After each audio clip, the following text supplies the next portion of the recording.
It was very obvious to me from the first time I heard it that it was such a unique music and it was going to change the world.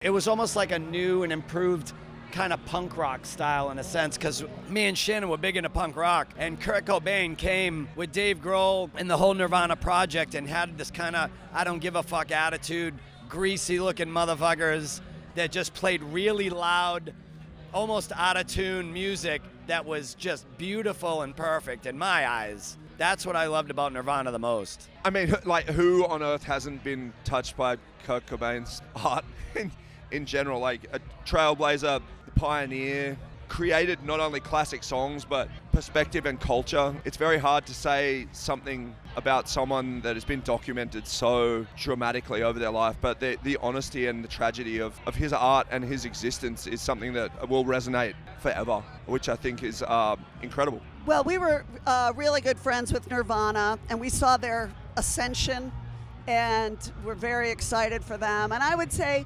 Kurt's passion as a singer was very effective with me anyway, and that I feel was very legit, and their songs were great.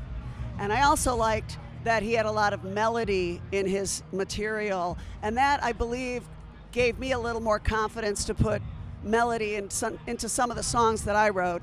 Nirvana, especially for me, Nevermind. The album Nevermind, I bought that. I don't know how old I was, but I bought it when I was probably around 12 or 13. I think my dad wanted me to get another record. He wanted me to get AC/DC or something, but then I knew that there was a song called Smells Like Teen Spirit that I really liked.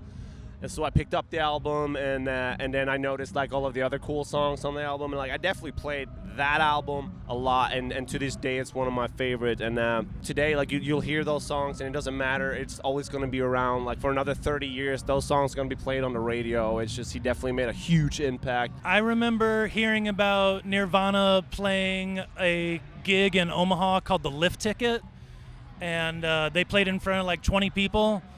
And it was right when we were listening to them, right when we were listening to Bleach and before Nevermind came out.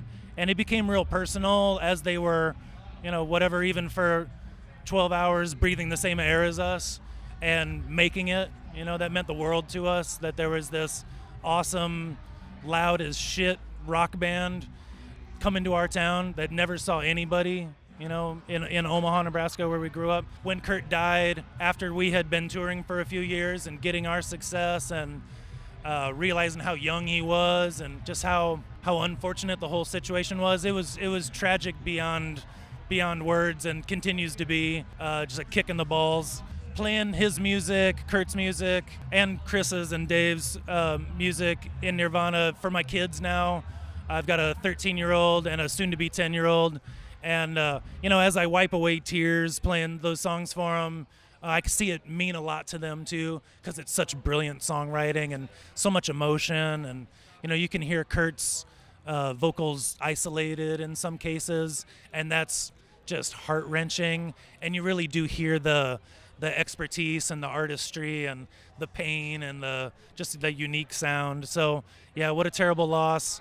What a great legacy to leave. As far as great music, but yeah, it's pain, and that's what makes the triumph on stage that much better, when you get to celebrate the good side of what we're doing and not feel the kick in the balls. They represent everything about rock that I like. It's catchy, it's in your face, it's a little bit on the edge, it's dangerous, it's artistic, it's emotional, it's personal.